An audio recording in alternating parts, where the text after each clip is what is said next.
पीले दांत वाली बहू। रंजना कभी ब्रश नहीं करती थी। उसे कितनी बार उसके माँ बाप ने डांटा, लेकिन उसका कोई असर उस पर होता ही नहीं था, जिस कारण से उसके दांत पीले पीले हो जाते हैं। शादी के बाद अरे बहू, वैसे तो तुझ में कोई कमी नहीं है, पर तेरे दांत इतने पीले कैसे हैं बेटा? कैसे मतलब? कोई सर्जरी थोड़ी ना कराइए। वो तो क्या नाम, मैं ब्रश नहीं करती थी तो पीले हो गए। अब क्या करूं? आप कहें तो लाल करवा लूं या फिर काले? यार ये क्या है, क्यों माँ से लड़ रही हो? लड़ रही हूँ? अरे मैं लड़ रही हूँ या ये बोल रही है कि दांत पीले हैं, पीले। अरे तपस्या थोड़ी ना की है इन्हें पीले करने के लिए। बकायदा ब्रश नहीं किया है 20 साल तक, तब जाकर। छी, कैसी बात कर रही हो? ये उस वक्त तो पीले नहीं थे जब हम लोग तुम्हें देखने आए थे। अरे तब साफ करवा लिया होगा डेंटिस्ट के पास जाकर। अब देखो कैसे पीले पीले लग रहे हैं। रंजना सास की तरफ गुस्से से देखती है। फिर शुरू हो गई पीले पीले पीले। अरे पीले तो तब भी थे जब मेरे हाथ का रसगुल्ला उड़ा उड़ा कर खा रही थी और बोल रही थी, लड़की नहीं गुणों का खजाना दे रहे भाई साहब आप। खैर, अब वो लोग करते भी तो क्या करते, पीले दांत वाली बहू पल्ले पड़ी थी तो झेलना तो था ही। एक दिन कीर्तन में रंजना गाना गा रही थी।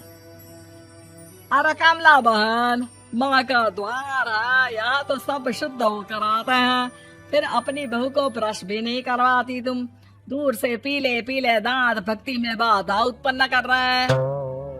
अरे कोई 2 साल के बच्ची थोड़ी ना लेकर आई हूँ मैं बहू बनाकर। अच्छी खासी लड़की है, अरे कैसे करवाऊं ब्रश? ये तो उसे खुद करना चाहिए ना। अब माँ बाप तो इसके जैसे तैसे निपटा दिए, ये नहीं सोचा कि सास कैसे संभालेगी। सास बहू को लेकर घर आ जाती है, लेकिन सोच लेती है कि अब इसे लेकर कहीं नहीं जाएगी। अगले रोज बहू कहती है, अरे क्या हो गया, मंदिर नहीं जाना क्या? कीर्तन का वक्त हो रहा है। मेरी मधुर वाणी से कान्हा जी जागते हैं और सोते हैं। आप तो जानती है ना उनकी भक्ति में कितना मन लगता है मेरा। वो क्या है ना, तबीयत ठीक नहीं लग रही है मेरी, आराम करूंगी मैं। तबीयत ठीक नहीं लग रही? अभी तो मिथुन के गाने पर नाच रही थी आप, और अब बोल रही है कि तबीयत ठीक नहीं लग रही। अरे भक्ति में मन लगा लो सासू माँ, ऊपर जाना है, क्या मुंह दिखाओगी आप? हाँ? सास को बहू की बात पर गुस्सा आ जाता है। मैं क्या मुंह दिखाऊंगी, इसकी चिंता तो ना कर, समझी? अपने मुंह की चिंता कर, जो ये पीले पीले दांत लेकर हर जगह पहुंच जाती है। पता है लोग कितना मजाक बनाते हैं। ना जी ना, मैं नहीं जाना कहीं तेरे साथ। तो ये बात है। कोई ना, मत जाओ, मैं अपने कमरे में ही बैठकर भक्ति कर लूंगी। ऊपर वाला दांत थोड़ी ना देखता है, मन देखता है, भावना देखता है। और अरे बस बस, तू सब कुछ दिखा, बस ये सफेद चमकदार दांत ना दिखाना किसी को, है? जा यहाँ से। बहू को सास की बात का कोई फर्क नहीं पड़ता, वो तो जैसी थी वैसी ही रह जाती है। सुबह नहाकर किचन में खाना बनाना, फिर खाना खाना, कीर्तन भजन करना और सो जाना।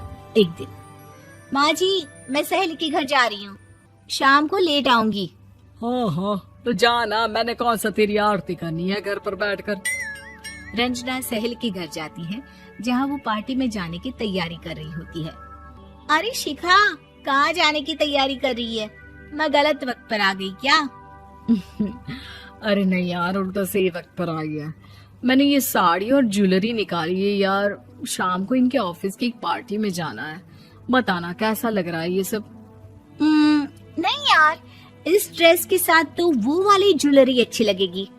हाँ हाँ सही बोल रही है, मैंने ध्यान ही नहीं दिया। वैसे तो हमेशा से मस्त फैशन सेंस रखती है। तो बड़ा जाती होगी ना पति के साथ पार्टी में। रंजना कुछ नहीं बोलती, बस सोचती है कि यार काश ये बात सही हो जाती। पर मैं क्यों नहीं जाती पार्टी में? क्या इन लोगों की कोई पार्टी होती नहीं होगी?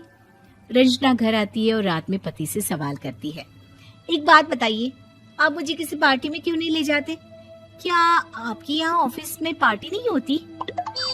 पति बेचारा क्या कहता कि दांत पीले हैं तुम्हारे इसलिए।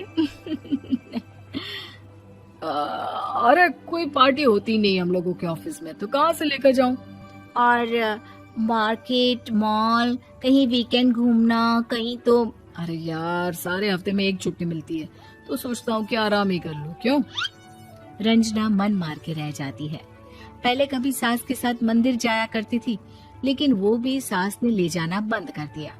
घर बैठी बैठी रंजना बोर हो जाती है। तभी उसे आइडिया आता है और वो मायके जाने का सोचती है। सासू माँ, 2 दिनों के लिए मम्मी के घर जा रही हूँ। अच्छा अच्छा, ठीक है, आराम से जा।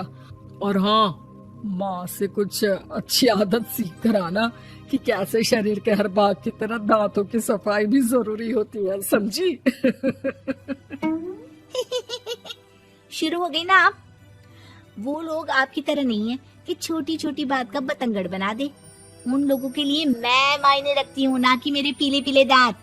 रंजना माँ को बिना बताए उन लोगों को सरप्राइज देती है, लेकिन जैसे ही वो दरवाजे पर पहुंचती है, अंदर देखती है कि घर वाले कहीं जा रहे होते हैं। अब माँ, काश रंजना दीदी के दांतों वाली प्रॉब्लम नहीं होती, तो वो भी हम लोगों के साथ चलती ना बुआ जी की बेटी की शादी में।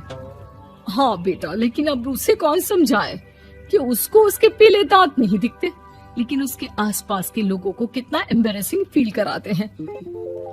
मुझे तो कितनी बार उसके स्कूल की टीचर ने शिकायत की कि उसके साथ कोई लड़की बैठना भी नहीं चाहती, और ना ही कॉलेज में कोई उससे बात करना चाहता था। लेकिन पता नहीं क्यों उसे ये बात समझ में ही नहीं आती। कोई कमी नहीं है उस लड़की में, बस यही कि दांत पीले हैं। वो तो भला हो जीजा जी और उनकी माँ का, जो दीदी को जैसी है वैसे ही रखा हुआ है। रंजना को अपने घर वालों की बात सुनकर बहुत दुख होता है। वो सोचती है कि वो क्या करे, लेकिन फिर वो सीधा डेंटिस्ट के पास जाती है, अपने दांत चमकाती है और कसम खाती है कि वो रोज ब्रश करेगी। अरे क्या हो गया? तुम तो 2 दिनों के लिए गई थी ना, पर कोई ना, अच्छा है, चलो आ गई तो। रंजना सास के सामने आकर खड़ी हो जाती है और पूरी स्माइल करती है, उसके चमकदार दांतों को दिखाती हुई। हैं? चले मंदिर? माँ, मुझे माफ कर दीजिए, मैंने आप लोगों को बहुत एम्बैरेसिंग फील करवाया। मैं आज से रोज ब्रश करूंगी।